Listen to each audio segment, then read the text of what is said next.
Morning students. आज आपण एक अत्यंत इम्पॉर्टंट टॉपिक बघणार आहोत, डिटर्मिनंट्स अँड मॅट्रायसिस. यावर्षी तुम्हाला डिटर्मिनंटचे डिटेल्समध्ये अभ्यास करायचा आहे, मॅट्रायसिसची ओळख करून घ्यायची आहे. नेक्स्ट इयरला 12th स्टँडर्डमध्ये मॅट्रायसिसचा आणखी डेप्थ लेवलला आपण अभ्यास करणार आहोत. तर डिटर्मिनंट आणखी तुमची खूप जुनी ओळख आहे. डिटर्मिनंट कसा लिहिला जातो याबद्दल तुम्हाला बरंचसं माहिती आहे. मगाशी आपण डिस्कस करत होतो.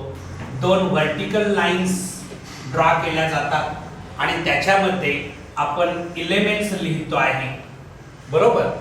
आणखी हॉरिझॉन्टल लाईन्स असतात त्याला आपण रो म्हणतो आहे आणि व्हर्टिकल लाईन्स ज्या असतात त्याला आपण कॉलम म्हणतो आहे.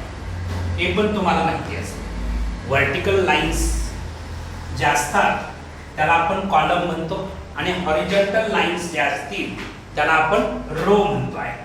आता इथं समजा मी या ठिकाणी एक डिटर्मिनंट ड्रॉ केला. समजा ए हा एक डिटर्मिनंट आहे, आणखी त्याचे elements A B C D आहे. एक मी डिटर्मिनंट ड्रॉ केलेला आहे. ए इज इक्वल टू, इथं वर्टिकल लाईन्स ड्रॉ केले, आणखी त्याच्यामध्ये ए बी सी डी असे 4 एलिमेंट्स घेतलेले आहेत. आता हा जो ही जी हॉरिझॉन्टल लाईन आहे याला आपण रो 1 म्हणणार आहे. ही जी हॉरिझॉन्टल लाईन आहे याला आपण रो 2 म्हणणार आहे.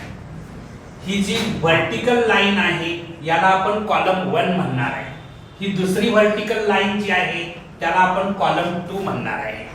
आता या डिटर्मिनंट मध्ये 2 रो आहेत आणखी 2 कॉलम्स आहेत. There are 2 rows and 2 columns.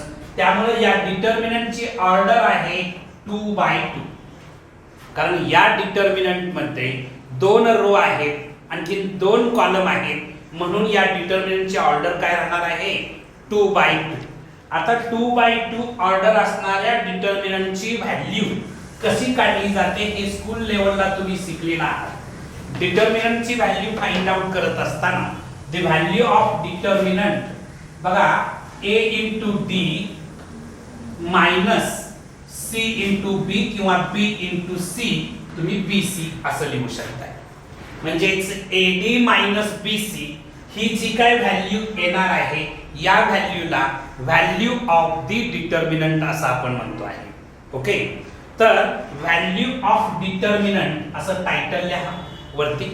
Value of determinant, value of determinant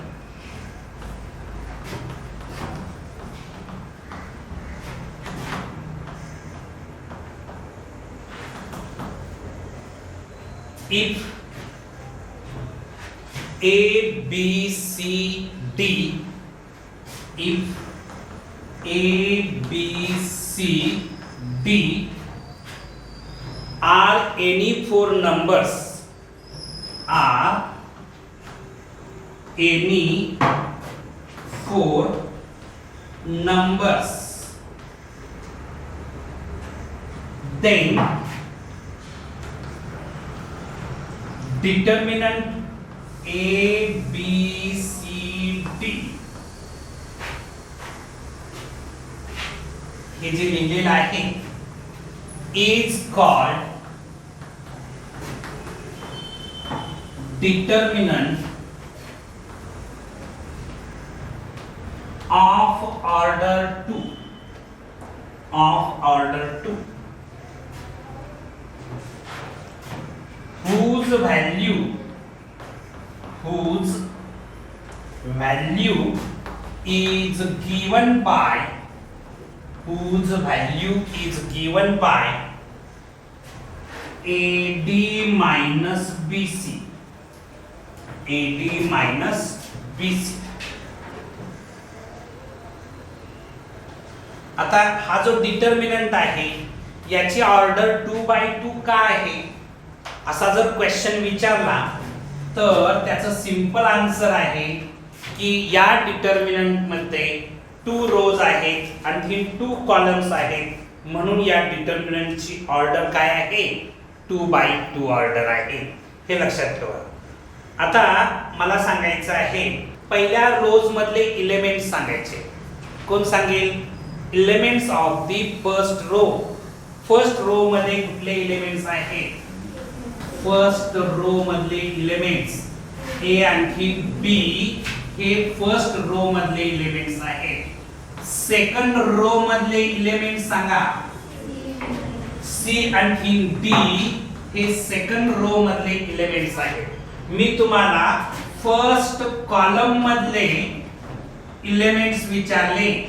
first column मध्ये काय आहे? ए आणखी सी आहे. सेकंड कॉलम मध्ये काय आहेत सांगा एलिमेंट्स? सेकंड कॉलम मध्ये काय आहेत? बी आणखी डी असे एलिमेंट्स आहेत. हे सगळं बेसिक तुम्हाला माहिती आहे. मी आता तुम्हाला एक सिंपल क्वेश्चन देतो, त्या डिटर्मिनंटची तुम्ही व्हॅल्यू फाइंड आउट करून सांगायचे. पुसून टाकू हे. बघा आता एक सिंपल क्वेश्चन मी तुम्हाला देतो आहे, त्याची तुम्हाला व्हॅल्यू फाइंड आउट करायची आहे, डिटर्मिनंटची व्हॅल्यू. बघा या ठिकाणी एक डिटर्मिनंट मी दिलेला आहे 7 9 -4 3. या डिटर्मिनंटची व्हॅल्यू फाइंड आउट करा. करा बघू पटकन. Find the value of the given determinant असा क्वेश्चन आहे. 57 इज द करेक्ट आन्सर.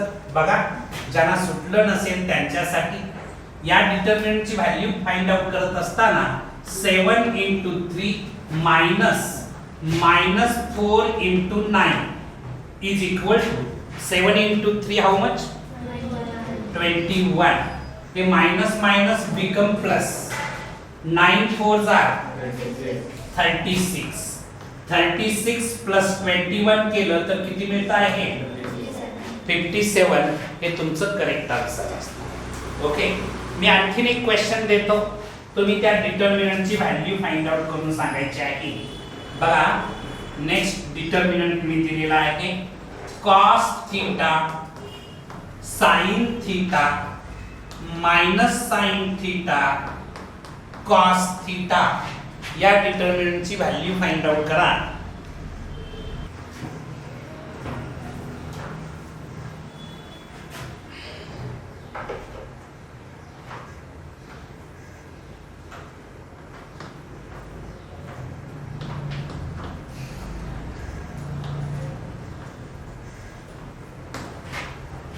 ठीक आहे. काय आला आन्सर बाळांनो? 1 इज द करेक्ट आन्सर. बघा आता या डिटर्मिनंटची व्हॅल्यू फाइंड आउट करत असताना cos theta * cos theta, cos theta * cos theta. ठीक आहे. मध्ये माइनस सिंबल असणार आहे. Minus sin theta * sin theta ना. ठीक आहे. Next cos theta * cos theta cos square theta. हे minus minus become plus. sin theta * sin theta sin square theta. आणि तुम्ही स्कूल लेवलला शिकलेला आहात sin square theta plus cos square थीटाची व्हॅल्यू काय असते? 1 आहे. ही ट्रिग्नोमेट्रिक आयडेंटिटीज आहे. ओके. आता आणखीन एक मी डिटर्मिनंट दिलेला आहे, त्याची व्हॅल्यू तुम्हाला फाइंड आउट करायची आहे. तर बघा या डिटर्मिनंटचे एलिमेंट्स आहेत 4 आयोटा -2 आयोटा 7. आता तुम्हाला काही ना प्रश्न पडला असेल, इथं लिहिलंय सरांनी आय आणि म्हणतात आयोटा. तर बाळांनो आपल्या ऍप वरती कॉम्प्लेक्स नंबर हा टॉपिक जो आहे त्याचे व्हिडिओ लेक्चर्स ऑलरेडी मी टाकलेले आहेत. तुम्ही जर तिथं जाऊन बघितलं तर आयोटा हा कन्सेप्ट तुम्हाला समजेल. आयोटा ची व्हॅल्यू असते √-1. आयोटाची व्हॅल्यू काय असते? √-1 असते. तर तो कन्सेप्ट तुम्ही कॉम्प्लेक्स नंबर मध्ये बघणार आहात. हा क्वेश्चन मी सॉल्व करून देतो आहे. बघा आता या डिटर्मिनंटची व्हॅल्यू फाइंड आउट करत असताना 4 × 7 -2 iota * iota is equal to 4 × 7 किती येतं बाळांनो? 28 येणार. ठीक आहे. हे मायनस मायनस काय होणार, प्लस होणार. 2 ॲज इट इज राहणार, iota into iota, iota square येणार. ठीक आहे. त्याच्यानंतर 28 प्लस 2 आयोटा स्क्वेअर ची व्हॅल्यू -1, कारण आयोटाची व्हॅल्यू जर अंडर रूट -1 असेल तर आयोटा स्क्वेअर या साइडचा स्क्वेअर केला तर या साइडचा स्क्वेअर होईल. स्क्वेअर रूटचा स्क्वेअर केला तर स्क्वेअर रूट गायब होतं, म्हणजे -1 राहतं. आयोटा स्क्वेअर काय असणार आहे, -1 असणार आहे. आता मला सांगा 28 - 2 किती मिळतं बाळांनो, 26 हे तुमचा आन्सर असणार आहे. Okay, right. लक्षात ठेवा, iota is equal to under root -1, therefore iota square is equal to -1. हा कन्सेप्ट लक्षात ठेवा. जाऊ दे. हे नेक्स्ट एक्झाम्पल आपण बघणार आहोत. तुम्ही आपल्या पंत अकॅडमीच्या ऍप वरती जायचं, आणखी तिथं किंवा पंत अकॅडमीचा YouTube चॅनल आहे त्या चॅनल वरती जायचं आणि लॉगॅरिथमिक फंक्शन किंवा लॉगॅरिथमचे काही व्हिडिओज मी YouTube वरती अपलोड केलेले आहेत किंवा आपल्या ऍप वरती सुद्धा असतील. तिथं जाऊन लॉगॅरिथम या टॉपिकचे बेसिक कन्सेप्ट बघायचे. मी तुम्हाला भरपूर काही उपलब्ध करून दिलेलं आहे. जिथं जिथं तुम्हाला प्रॉब्लेम असेल त्या प्रत्येक प्रॉब्लेमचं सोल्युशन तुम्हाला पंत अकॅडमीच्या ऍप वरती भेटेल. ठीक आहे. तर बघा आता या ठिकाणी log 2 बेस 4 log 2 बेस 4 आणखीन इथं 2 आणखीन 4 दिलेला आहे. या डिटर्मिनंटची आपल्याला व्हॅल्यू फाइंड आउट करायची आहे. ठीक आहे. बघा मी इथं सॉल्व करतो आहे. इथं क्रॉस मल्टिप्लिकेशन करणार म्हणजे 4 into log 2 बेस 4. बघा मी पुन्हा एकदा सांगतो तुम्हाला, याला log a 2 बेस b म्हणतात. log a 2 base b. Logarithm हा कन्सेप्ट जेव्हा मी शिकवेन तेव्हा तुमच्या लक्षात येईल. या टॉपिक मध्ये हे एक्झाम्पल आलेलं आहे, त्या अनुषंगाने मी घेतो आहे. 4 into log 2 बेस 4 लिहिलं, मायनस 2 into log 2 बेस 4 असं लिहिलं. आता बघायचं, तुम्हाला लॉगॅरिथमचा हा रूल माहित असणं आवश्यक आहे. बघा k into log m 2 base n असेल तर हे मी असं लिहू शकतो, log m raised to k 2 base n. म्हणजे हा जो कोएफिशिएंट आहे त्याचं पॉवर मध्ये कन्वर्शन केलेलं आहे. Coefficient becomes power. सहगुणक जो आहे त्याचं घातांकामध्ये रूपांतर केलेलं आहे. Coefficient becomes power. या रूल्स नुसार इथं मला सांगा बाळांनो, हे 4 काय होणार, 2 ची पॉवर होणार. म्हणजे काय होईल सांगा, log 2 raised to 4 2 बेस 4 येणार, मायनस इथं बघायचं हे जे 2 कोएफिशिएंट आहे ते काय होणार, ते त्या ठिकाणी जाऊन पॉवर होणार का, म्हणजे काय होईल log 2 स्क्वेअर 2 बेस 4. इथं पण कुणाला काय अडचण आली का, त्यासाठी हा रूल्स माहिती असणं गरजेचं आहे. k into log m 2 base n is equal to log m raised to k 2 base n. हा रूल्स जर माहिती असेल तर तुम्हाला हे कन्वर्शन काय अवघड जाणार नाही. आता नेक्स्ट स्टेपला मी काय करतो बघा, या ठिकाणी 2 raised to 4 म्हणजे किती मिळणार बाळांनो, 2 चा 4 टाइम्स प्रॉडक्ट करा, किती येतं 4 टाइम्स प्रॉडक्ट करा कागदावरती आणि सांगा 2 चा 4 times product. 2 raised to 4 means 2 into 2 into 2 into 2. 2 2 जा 4, 4 2 जा 8 2 जा 16. मी हे लिहिताना असं लिहू शकतो log 16 2 बेस 4. बरोबर आहे का, मायनस 2 raised to 2 म्हणजे किती येणार, 4 येणार, म्हणजे log 4 2 बेस 4. ठीक आहे. इथं पर्यंत कुणाला काय अडचण, ठीक आहे. आता याच्या नंतर बघा मी आणखीन एक ऍडजस्टमेंट करतो. हे जे 16 आहे ते लिहिण्याची स्टाईल बदलतो. बघा मी कसं करतो आहे, log 4 square 2 base 4 minus log 4 2 base 4. मी 16च लिहिलं, लिहिण्याची स्टाईल काय केलेली आहे, 4 स्क्वेअर. 4 स्क्वेअर म्हणजे 16. आता पुन्हा मी हाच रूल वापरतो, ही जी पॉवर आहे त्याचं कोएफिशिएंट मध्ये कन्वर्शन करतो. म्हणजे काय करणार बघा, 2 log 4 2 base 4 minus log 4 2 base 4. ही जी पॉवर होती त्याचं कोएफिशिएंट केलं. मगाशी मी कोएफिशिएंटचं काय केलं होतं, पॉवर मध्ये कन्वर्शन केलं होतं. आता मी इथं पॉवरचं कशात कन्वर्शन केलं, कोएफिशिएंट मध्ये कन्वर्शन केलं. सगळ्यांच्या लक्षात येतं का बाळांनो? आता हे झाल्यानंतर बघा काय काय ऍडजस्टमेंट करावे लागतात. 10 स्टँडर्ड पर्यंतचं मॅथमॅटिक्स आणि 12 स्टँडर्डचं मॅथमॅटिक्स किंवा 11-12चं मॅथमॅटिक्स याच्यामध्ये बेसिक डिफरन्स काय आहे, तुम्ही टॉपिक एक शिकताय आणि त्या टॉपिक मधले एक्झाम्पल सोडवण्यासाठी बाकीचे 4-5 टॉपिक तुम्हाला यावे लागतात. जे टोटल मॅथमॅटिक्स परफेक्ट असेल तरच तुम्हाला क्वेश्चन सुटतात. 10th पर्यंत काय होतं, त्या टॉपिक मधले कन्सेप्ट त्याच टॉपिक मध्ये वापरत होता. इथं टॉपिक चाललाय डिटर्मिनंट आणि वापरतो आहे लॉगॅरिथमचे रूल्स. लक्षात घ्या, टॉपिक चाललेला आहे डिटर्मिनंट, वापरतो आहे कॉम्प्लेक्स नंबरचे रूल्स. लक्षात घ्या. आणि त्यामुळं तुम्हाला एकाच वेळी अनेक टॉपिक परफेक्ट असावे लागतात, अनेक कन्सेप्ट परफेक्ट असावे लागतात. अवघड नाहीये, बाय प्रॅक्टिस ते पॉसिबल आहे.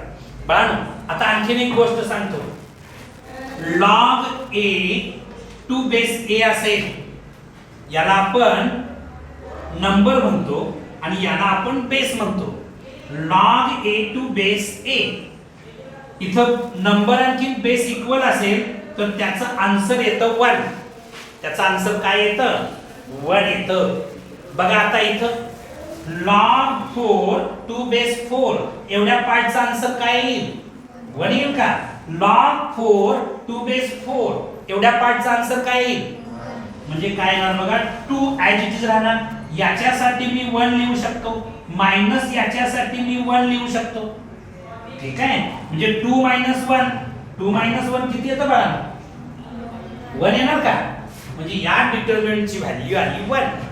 इथं मी कुठला रूल वापरला, log a 2 base a is equal to 1. जर नंबर आणखी बेस इक्वल असेल तर त्या लॉगॅरिथमची व्हॅल्यू 1 असते, असा रूल आहे. बाय युजिंग धिस रूल आपण इथं काय लिहिलं, 1 लिहिलेलं आहे. Okay, right down. चला नेक्स्ट कन्सेप्ट आपण बघणार आहोत.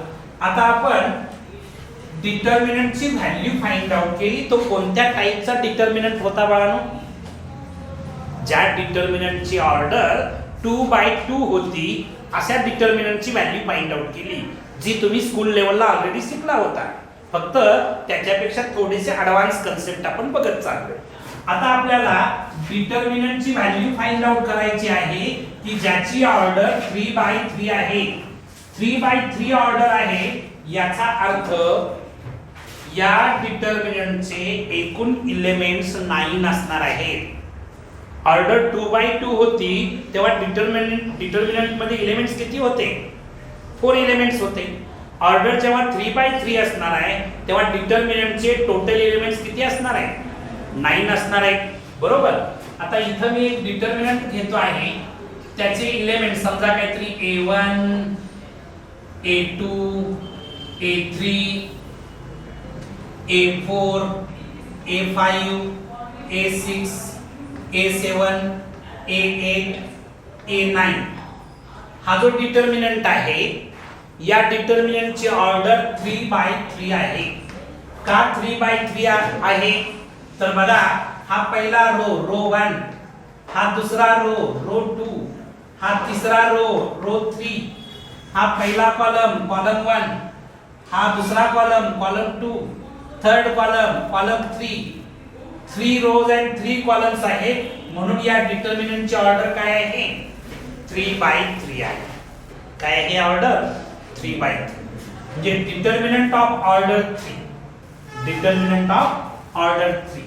9 एलिमेंट्स आपण 2 व्हर्टिकल्स बार काढलेले आहेत, व्हर्टिकल लाईन्स काढलेले आहेत. आणि त्याच्यामध्ये 9 एलिमेंट्स आपण अरेंज केलेले आहेत.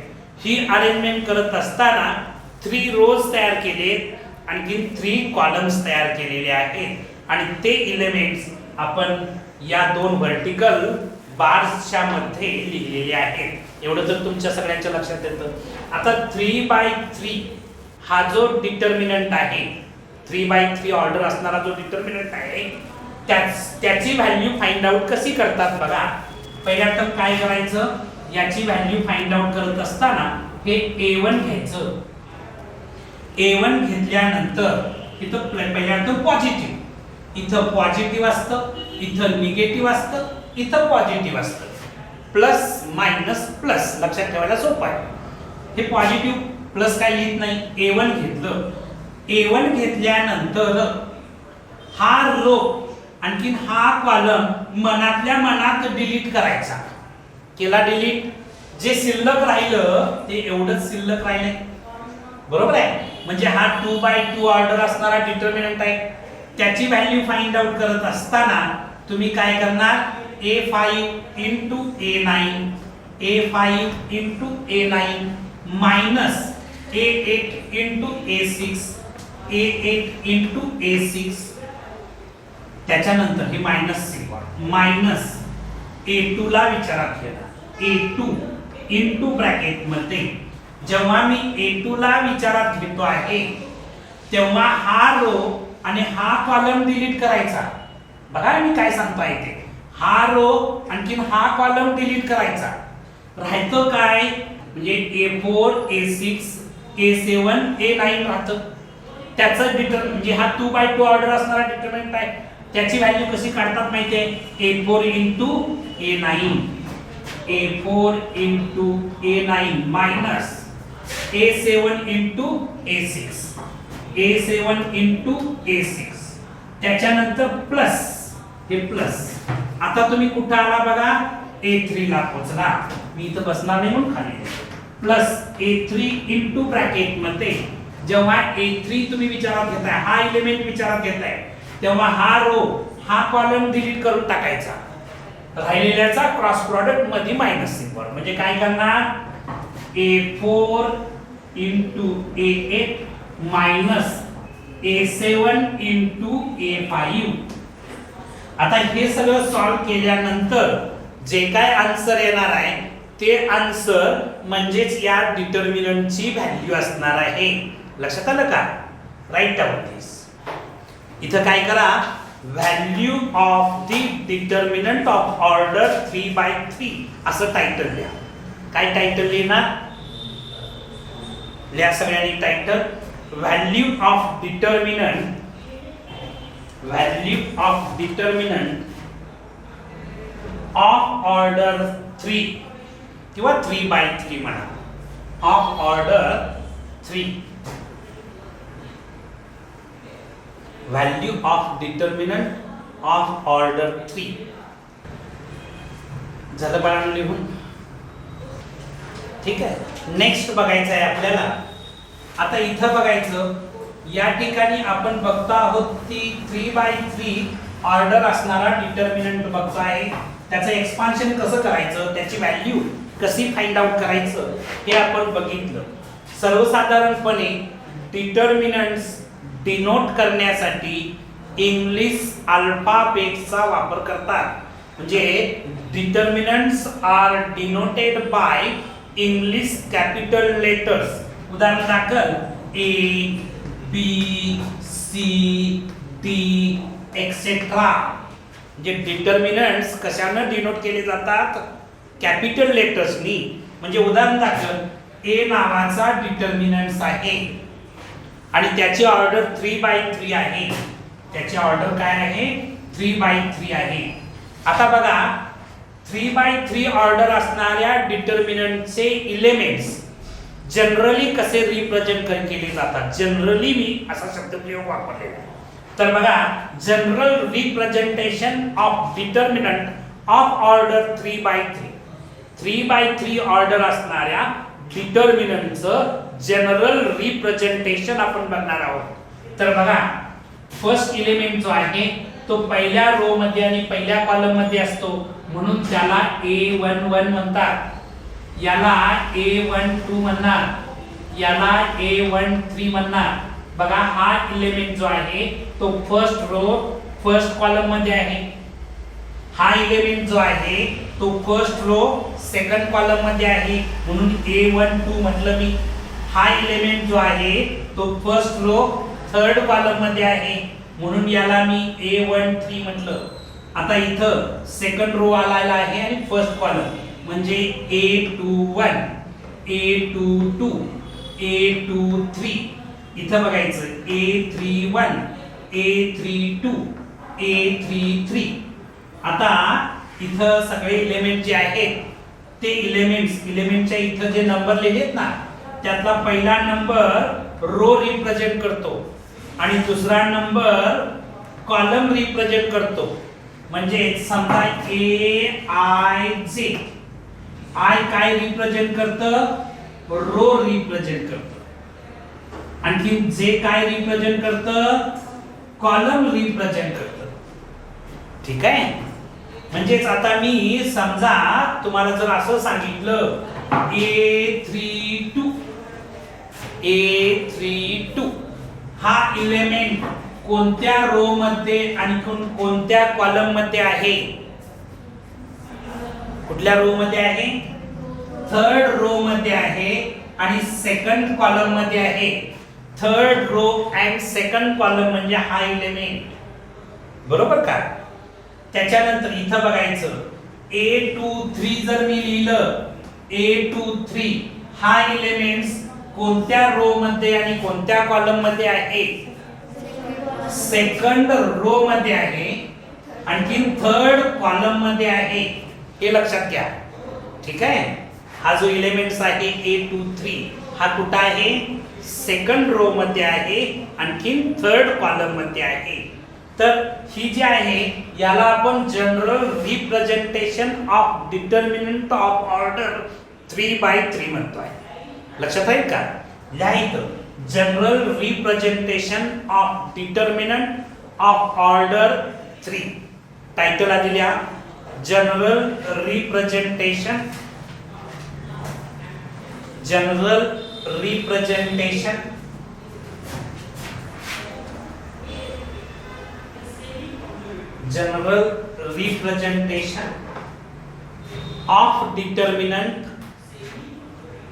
of determinant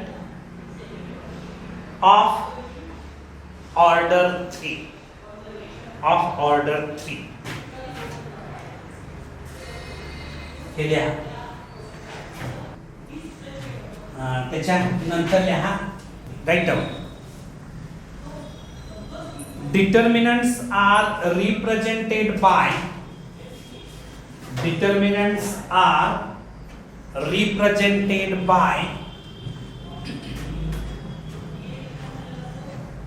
capital letters A, B, C, D, etc. Determinants are represented by capital letters A, B, C, D, etc. त्याच्यानंतर मी तुम्हाला आता expansion of determinant of order 3/3 चं शिकवलं. त्याच्या आधारे तुम्ही आता एक मी डिटर्मिनंट देतो आहे, त्याची व्हॅल्यू फाइंड आउट करून सांगायची आहे. काय सांगतो? Find the value of the determinant 3 -4 5 1 1 -2 2 3 -1 या डिटर्मिनंटची तुम्हाला व्हॅल्यू फाइंड आउट करायची आहे. तर find out the value of the given determinant.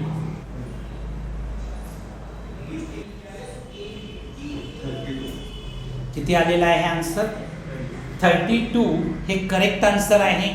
बघा, ज्यांना सुटलं नसेल त्यांच्यासाठी मी सोडवून देतो आहे. या डिटर्मिनंटची व्हॅल्यू मी तुम्हाला फाइंड आउट करायला सांगितली. तर बघा इथं plus minus plus alternative plus minus plus लिहायचं. 3 पॉझिटिव्ह घेणार आहे. 3 इंटू ब्रॅकेट मध्ये 1 इंटू -1 -1 येणार. मध्ये सिम्बॉल मायनस असतं. 3 इंटू -2 -6 येणार. हे पाहिजे मी स्क्वेअर ब्रॅकेट वापरतो. -1 मायनस ऑफ -6 त्याच्यानंतर हे मायनस ऑफ -4 मायनस ऑफ -4 कारण हे मायनस सिम्बॉल आणि हे -4 मायनस ऑफ -4 इंटू ब्रॅकेट मध्ये -1 -4 येणार. -4 ठीक आहे. प्लस 5 इंटू ब्रॅकेट मध्ये 3 -2 क्रॉस मल्टिप्लिकेशन बघा. हा एलिमेंट जेव्हा घेतोय तेव्हा हा रो हा कॉलम डिलीट करतोय. 3 -2 3 -2 नेक्स्ट स्टेपला बघा. 3 इंटू ब्रॅकेट मध्ये इथं बघायचं हे -1 हे मायनस मायनस काय होणार प्लस होणार.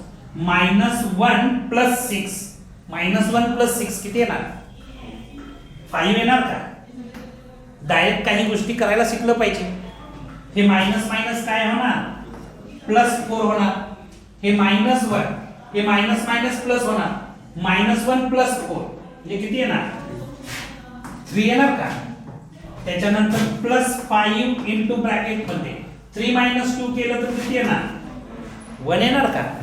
नेक्स्ट हे किती येणार 3 इंटू 5 15 येणार. +4 इंटू 3 12 येणार.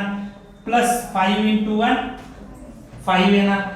आता हे ऍडिशन करा. 15 + 5 केलं तर किती येतं 20 येणार. 20 + 12 केलं तर 32 मिळतं का. म्हणजे या डिटर्मिनंटची व्हॅल्यू किती मिळाली 32 मिळाली का. नेक्स्ट क्वेश्चन घ्या. तुम्ही सॉल्व करायचं आहे. हे पुसून टाकू का का लिहून घेणार आहे. आलेला आहे सगळ्यांचा आन्सर. नेक्स्ट क्वेश्चन तुम्ही सॉल्व करायचा आहे. या डिटर्मिनंटची व्हॅल्यू फाइंड आउट करायची आहे. Find out the value of the given determinant. Sec theta tan theta 0 tan theta sec theta 0 0 0 1 या डिटर्मिनंटची ऑर्डर आहे 3/3 आणि त्याची व्हॅल्यू फाइंड आउट करायची आहे. ठीक आहे करा.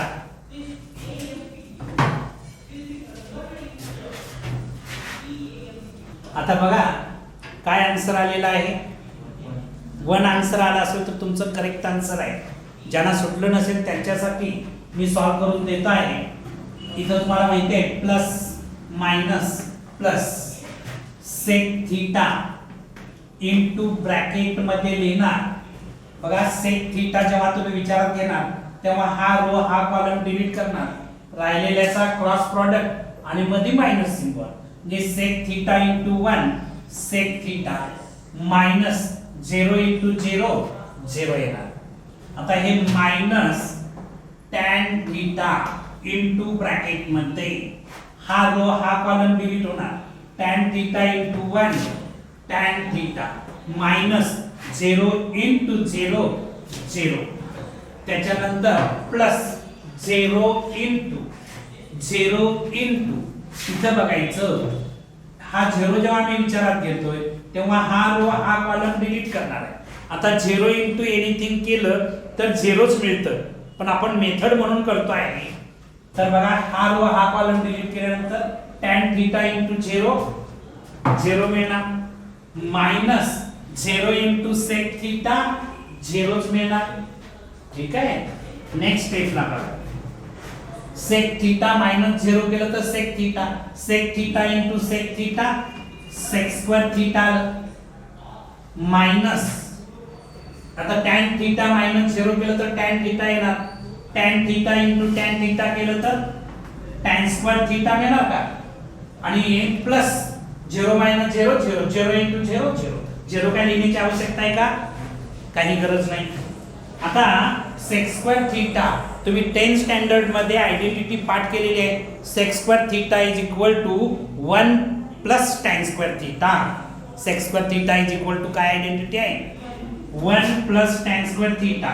Instead of sec square theta, we can write here 1 plus tan square theta minus tan square theta as it is लिहितो. हे plus tan square theta minus tan square theta युद्धात मारलं गेलं. शिल्लक काय राहिलं? 1 हे तुमचं करेक्ट आन्सर असणार. Okay, any problem? Next question. आता नेक्स्ट क्वेश्चन आपण बघणार आहोत. त्याच्यामध्ये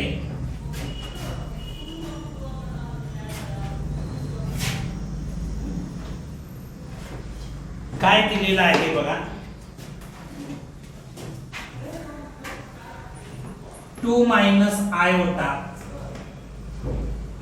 3 minus 1. त्याच्यानंतर 2 minus iota 0. 2 minus 1 2 minus iota. या डिटर्मिनंटची व्हॅल्यू आपल्याला फाइंड आउट करायची आहे. ठीक आहे, आपण सोडवूया सगळे मिळून.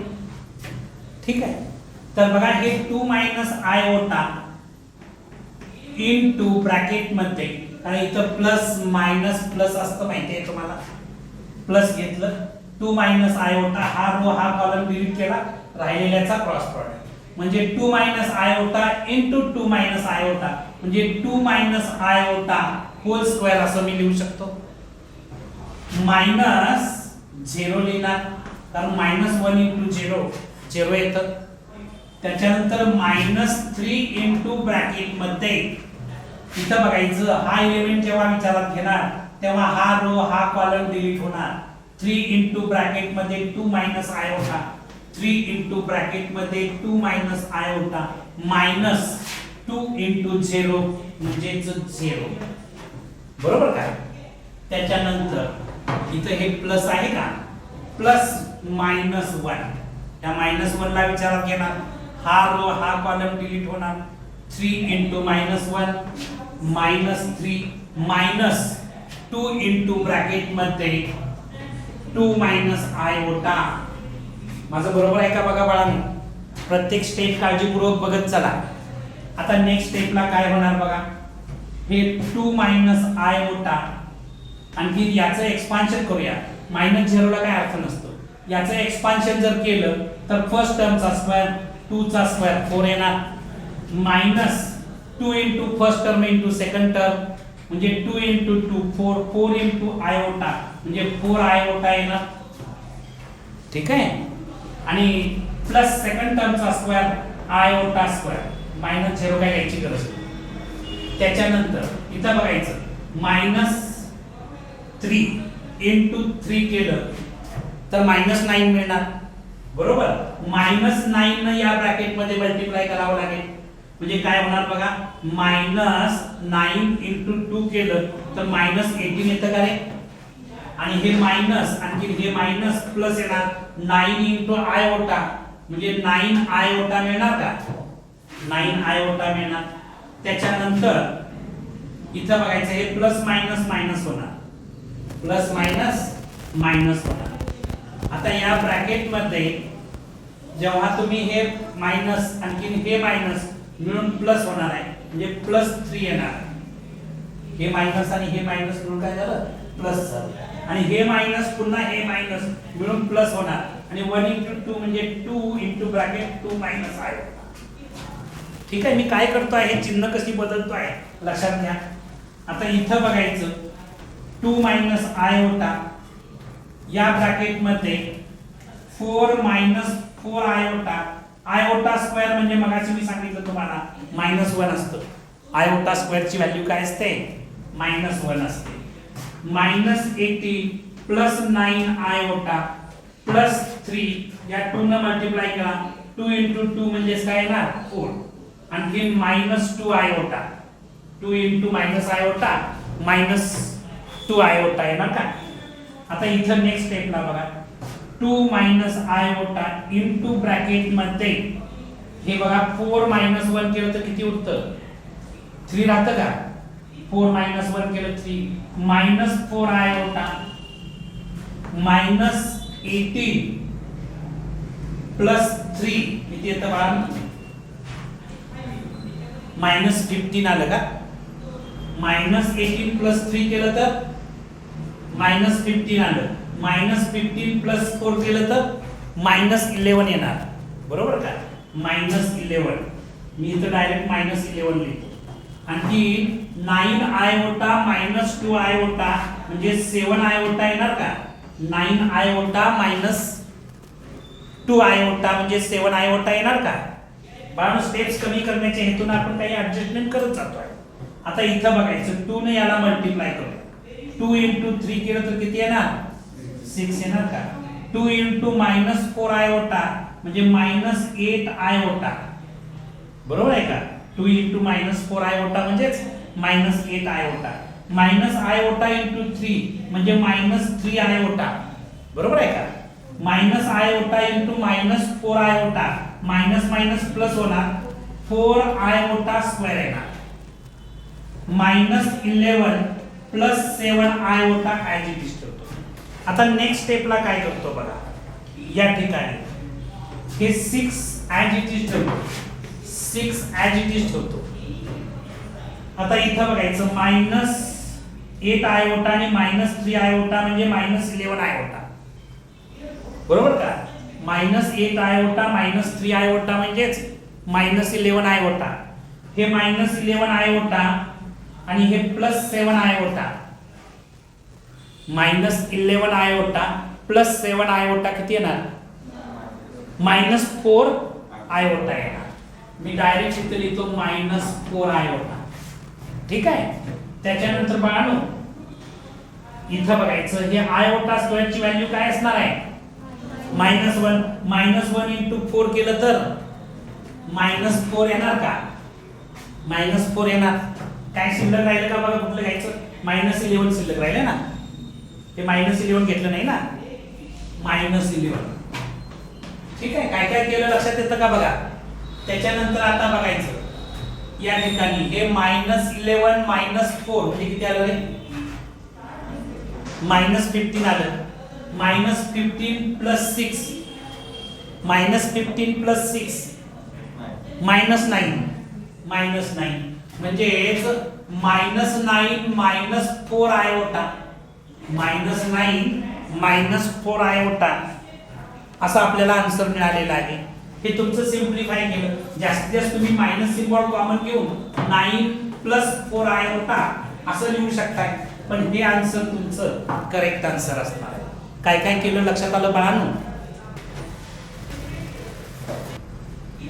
आता आपल्याला बघायचं आहे minors and cofactors of elements बघायचं आहे काय बघायचं आहे minors and cofactors of elements of determinant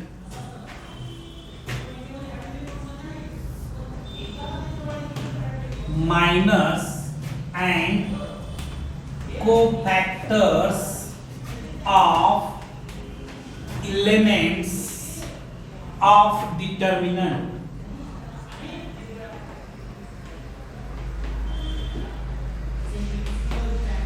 डिटर्मिनंटच्या एलिमेंट्सचे मायनस आणखीन कोफॅक्टर्स आपल्याला बघायचे आहेत तर बघा तुम्हाला general form of determinant of order 3 माहिती आहे ठीक आहे आपण ऑर्डर 3 चा विचार करतो आहे ऑर्डर 2 खूप सोपा आहे म्हणून डायरेक्ट आपण ऑर्डर 3 चा विचार करतो आहे जनरल फॉर्म समजा माझ्याकडं डी नावाचा डिटर्मिनंट आहे मी तो जनरल फॉर्म्स मध्ये लिहिला a11 a12 a13 a21 a22 a23 a31 a32 a33 हा जनरल फॉर्म्स ऑफ डिटर्मिनंट आहे इथे जे एलिमेंट्स आहेत ते जनरल फॉर्मॅट्स मध्ये लिहिलेले आहेत बरोबर आता मला मायनर ऑफ AIJ काढायचा असेल किंवा मला मायनर ऑफ A11 काढायचा असेल, म्हणजे काय फाइंड आउट करायचं आहे, minor of A11. Minor of A11 ला आपण शॉर्ट मध्ये M11 म्हणू शकतो. एवढं मोठं न लिहिता मायनर ऑफ A11 शॉर्ट मध्ये आपण काय म्हणू शकतो, M11. आता M11 फाइंड आउट करत असताना याचा मायनर तुम्हाला फाइंड आउट करायचा आहे, तेव्हा हा रो आणखी हा कॉलम मनातल्या मनात डिलीट करायचा. राहतं त्याचा क्रॉस प्रॉडक्ट आणि मध्ये मायनस सिम्बॉल, म्हणजे हा डिटरमिनंट राहिला ना 2/2 ऑर्डरचा, त्याची व्हॅल्यू थोडक्यात म्हणजेच काय लिहिणार सांगा, A22 into A33 minus A32 into A23. ही जी काय व्हॅल्यू येईल त्या व्हॅल्यूला आपण काय म्हणणार आहे, minor of A11. Minor of A11. याच पद्धतीनं समजा याचा तुम्हाला मायनर फाइंड आउट करायचा आहे, म्हणजेच मायनर ऑफ A12 त्याला आपण M12 म्हणणार आहे, M12. आता तुम्हाला याचा मायनर फाइंड आउट करायचा असल्यामुळं हा रो आणि हा कॉलम डिलीट करणार, बरोबर आहे. राहिलेल्यांचा क्रॉस प्रॉडक्ट आणखी मध्ये मायनस सिम्बॉल, म्हणजे काय करणार, A21 into A33, A21 into A33 minus A31 into A23, A31 into A23.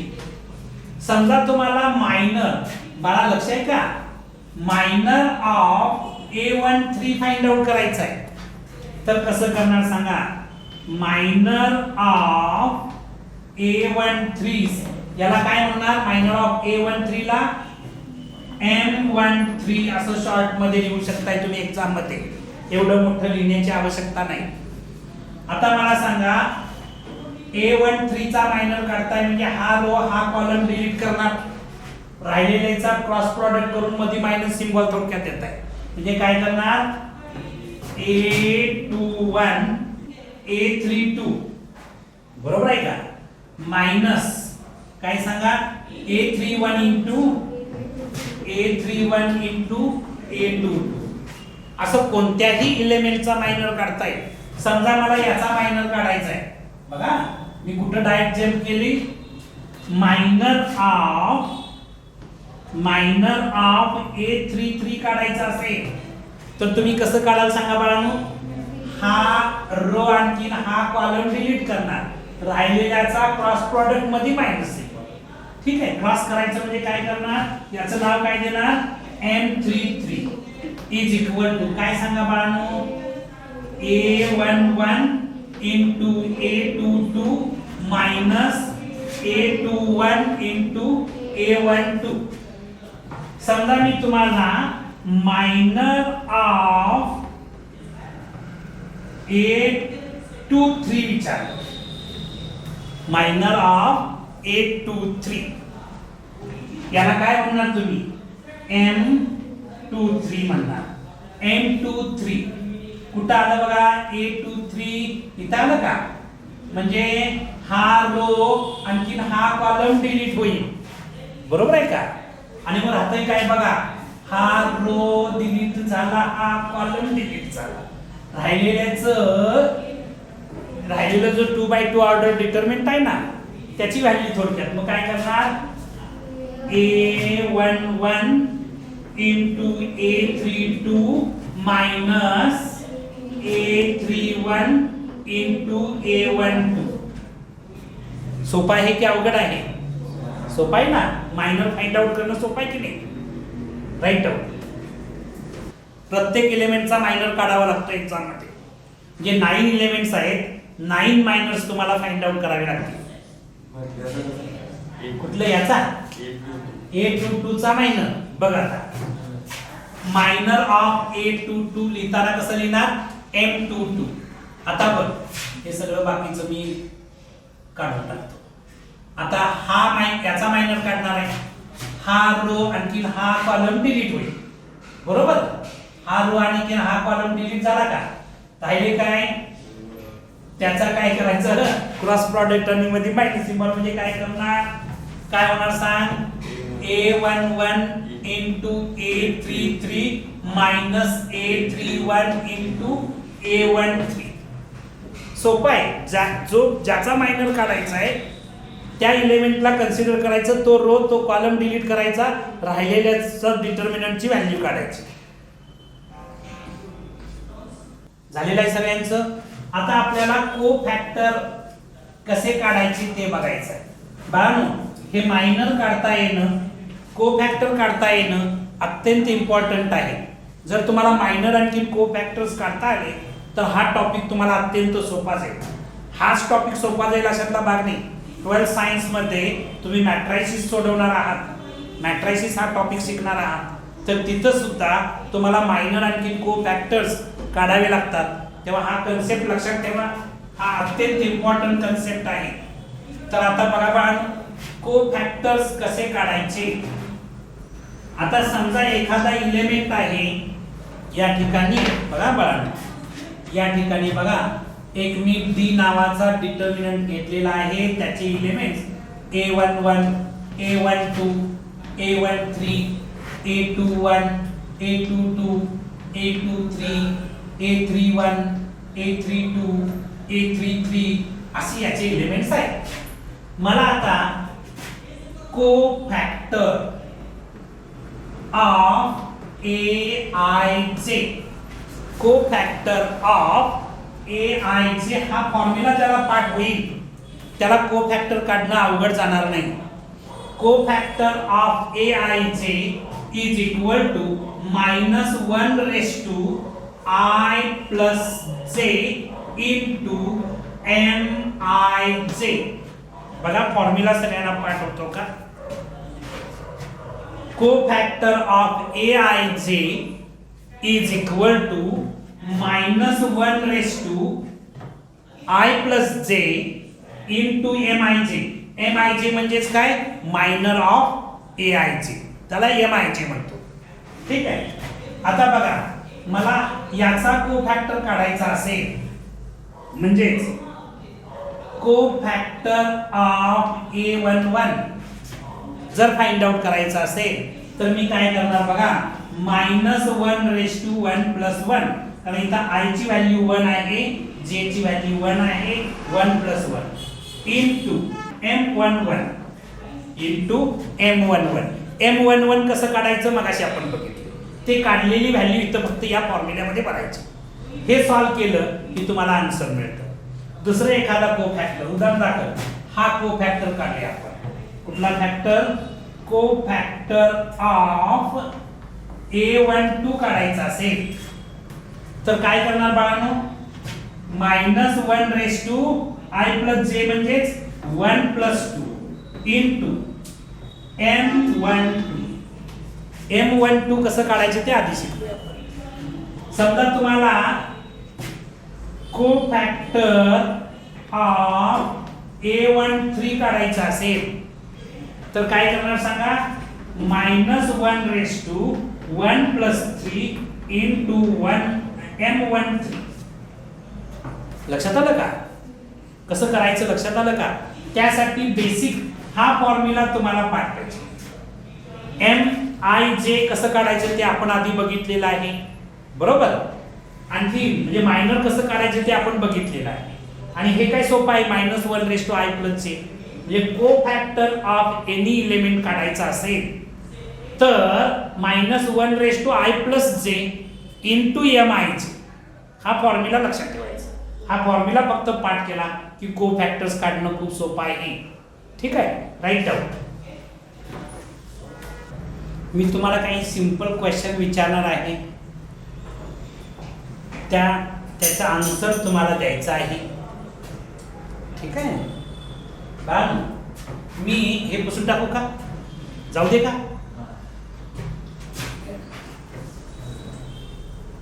मी इथे एक डिटर्मिनंट लिहितो आहे बघा.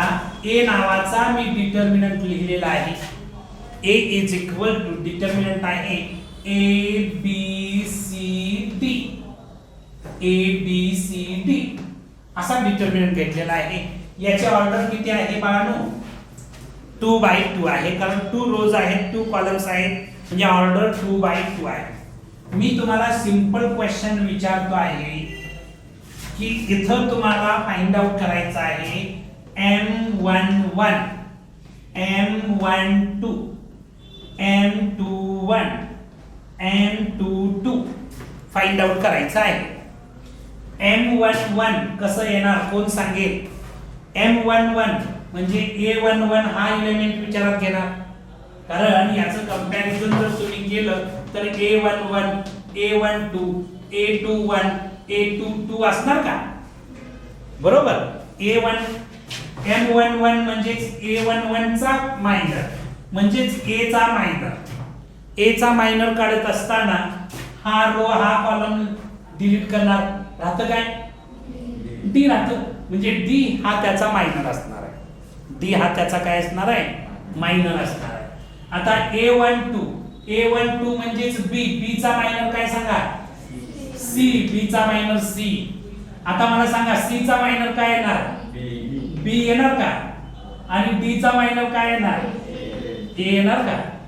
आता मी तुम्हाला C11 म्हणजे कोफॅक्टर ऑफ A11 ला आपण काय म्हणतो? C11 म्हणतो. मगाशी कदाचित मी C11 CIJ असं सांगायचं राहून गेलो असेल. C11 म्हणजे काय? कोफॅक्टर ऑफ A11. याचा कोफॅक्टर काढण्याचा फॉर्म्युला काय आहे बाळांनो? -1/i+j म्हणजे 1 + 1 इंटू M11. बरोबर. म्हणजे C11 काय मिळणार सांगा बाळांनो? -1/2 होणार. 1 + 1 -1/2. बघा मी काय सांगतोय ते. -1/2 -1/2. M11 काय आलंय? D आलेला आहे. बरोबर. आणखी तुम्हाला तुमच्या सरांनी लहानपणी शिकवलेलं आहे, जर बेस निगेटिव्ह असेल, नंबरचा बेस ही जर हा जो पॉवर फॉर्मॅट मध्ये आहे त्याचा बेस निगेटिव्ह असेल आणि पॉवर इवन असेल, बेस निगेटिव्ह असेल आणि पॉवर इवन असेल तर आन्सर पॉझिटिव्ह येतं. बघा -2 चा स्क्वेअर करा, किती येतो बाळांनो? 4 येतो का? कारण बेस निगेटिव्ह असेल आणि पॉवर जर इवन असेल तर आन्सर पॉझिटिव्ह येतं. लक्षात ठेवा काय? निगेटिव्ह नंबरची पॉवर जर काय असेल? इवन असेल तर आन्सर पॉझिटिव्ह येतं. निगेटिव्ह नंबरची पॉवर इवन असेल तर आन्सर पॉझिटिव्ह. म्हणजे -1 चा स्क्वेअर 1 येणार आणि 1 * D केलं तर काय येणार? D येणार त्याचा आन्सर. म्हणजे कोफॅक्टर सुद्धा मला काय मिळालेला आहे? Dच मिळालेला आहे. आता बघा बघा, मी तुम्हाला C12 विचारलं. C12 म्हणजे कोफॅक्टर ऑफ A12. C12 म्हणजे काय? कोफॅक्टर ऑफ A12. म्हणजे काय फॉर्म्युला आहे? -1/i+j म्हणजे 1 + 2 लिहिणार इंटू M12 -1/3 इंटू M12 काय आले? C आले. आता मला सांगायचं बाळांनो याचा आन्सर काय आहे ना? बघा इथं बेस माझा निगेटिव्ह आहे, पॉवर काय आहे? ऑड आहे. बेस निगेटिव्ह असेल, पॉवर ऑड असेल तर आन्सर निगेटिव्ह येतं. म्हणजे -1 ची पॉवर 3 केलं तर आन्सर -1 येणार. म्हणजे हे -c मिळणार. काय मिळणार? -c. कोफॅक्टर -c मिळाला. लक्षात आलं का? समजा मला कोफॅक्टर 21 काढायचा आहे. C21 काय फॉर्म्युला सांगतो बाळांनो? -1/2 + 1 इंटू M21 ना. आता -1/2 काय होणार? 3 होणार का? इंटू M21 किती आले? M21 B आलेला इंटू B. आता इथं बेस माझा निगेटिव्ह आहे आणि पॉवर ऑड आहे. Base negative, power odd, answer काय? निगेटिव्ह. म्हणजे हे काय येणार? -B येणार. समजा मला C22 काढायचा आहे तर कसं काढणार? काय करणार? C22 काढताना कोफॅक्टर ऑफ A22 म्हणजे C22. तर हे -1 raised to 2 plus 2 into M22 म्हणजेच -1 raised to काय झालं? 2 plus 2 केल्यानंतर 4 येतं का? आणि M22 काय आहे? E आहे. आता इथं बघायचं, बेस माझा निगेटिव्ह आहे, पॉवर इवन आहे. बेस निगेटिव्ह असेल आणि पॉवर इवन असेल तर आन्सर काय येतं? पॉझिटिव्ह येतं. म्हणजे पॉझिटिव्ह येणार आन्सर. ठीक आहे? कसं करायचं लक्षात आलं का? पाहिजे तर नोट डाऊन करा. नेक्स्ट क्वेश्चन बघा बघा. नेक्स्ट क्वेश्चन तुम्ही सॉल्व करायचा. फाइंड द मायनर, क्वेश्चन लिहा. Find the minors and cofactors. Find the minors and cofactors of the elements of determinant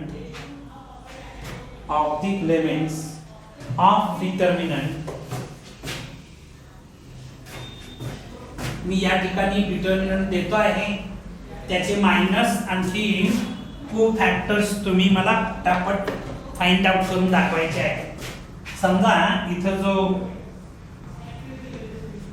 determinant आहे तर 2 - 3 4 7 असा डिटर्मिनंट मी दिलेला आहे. याचे मायनर्स आणखी कोफॅक्टर्स फाइंड आउट करायचे आहे. बघा बाळांनो, या ठिकाणी सोडवायला सुरुवात करत असताना A11 A12 A21 A22 is equal to 2 - 3 4 7 असं पहिल्या टर्म लिहायचं. याच्या बरोबर स्टँडर्ड डिटर्मिनंट लिहायचा, जनरल रिप्रेझेंटेशन लिहायचं. ठीक आहे? आता तुम्हाला पहिलं मायनर काढायचं आहे, म्हणजेच M11 काढायचं. M11 काय येणार सांगा? हा एलिमेंट, हा कॉलम डिलीट केला तर काय येतं? 7 डायरेक्ट लिहिलं चालतं की नाही? त्याच्यानंतर M12 काय येणार? 4 येणार का? त्याच्यानंतर M21 -3 येणार. त्याच्यानंतर M22 काय येणार? 2 येणार का? 2 येणार आहे. ठीक आहे? त्याच्यानंतर आपल्याला आणखी काय विचारलेलं आहे? कोफॅक्टर विचारलेले आहे. हे आपण फाइंड आउट केले ते मायनर्स होते. ठीक आहे? आता काय फाइंड आउट करणार आहे? कोफॅक्टर्स फाइंड आउट करणार. आपण पहिल्या कोफॅक्टरला C11 म्हणूया. C11 काढण्याचा फॉर्म्युला काय? -1 raised to 1 plus 1 into M11 ना, म्हणजेच काय मिळणार? -1 raised to 2 मिळणार. M11 किती आहे? 7 आहे. -1 ची पॉवर 2, बेस माझा निगेटिव्ह आहे, पॉवर इवन आहे. आन्सर काय येणार? पॉझिटिव्ह 1 येणार. पॉझिटिव्ह 1 into 7 येणार का? C12 -1 raised to 1 plus 2 करणार का? into M12 फॉर्म्युल्यानुसार. बरोबर? आता इथं बघायचं, -1 raised to 3 M12 किती आहे? 4 आहे. आता इथं बेस निगेटिव्ह आहे, पॉवर ऑड आहे, म्हणजे आन्सर काय येणार? निगेटिव्ह येणार. म्हणजे -4 आन्सर येणार. काय येणार? -4. आणखी काय फाइंड आउट करूया? C21 ठीक आहे? C21 फाइंड आउट करत असताना काय करणार? -1 raised to 2 plus 1 करणार into M21. बरोबर आहे? आता इथं -1 raised to काय येणार? 3 येणार. आणि M21 किती आले? M21 -3 आहे का रे? -3 आहे. बरोबर का? -3. आता निगेटिव्ह आहे, बेस निगेटिव्ह आहे, पॉवर ऑड आहे, आन्सर निगेटिव्ह. मात्र हे -1 आणि हे -3, पॉझिटिव्ह 3 होणार. तर -1 into -3 केलं तर +3 येणार. दोन निगेटिव्ह नंबरचा प्रॉडक्ट ऑलवेज पॉझिटिव्ह येतो ना. आणखीन काय राहिलं बाळांनो? C22 काढणार आहे ना. काय आहे फॉर्म्युला सांगा मग? -1 raised to 2 plus 2 into काय? m22 बरोबर आहे का -1/4 येणार का -1/4 m22 काय आहे 2 आहे का निगेटिव्ह नंबरची पॉवर इवन आहे जे answer positive 2 into positive 1 into 2 केल्यानंतर किती येणार 2 हे आन्सर आलं का तुम्हाला मायनर आणखी को फॅक्टर्स फाइंड आउट करता आले का काय अवघड आहे का व्हेरी सिंपल ठीक आहे आज आपण इथं थांबूया ओके थँक्यू उद्या आपण राहिलेला पार्ट जो आहे तो उद्या बघूया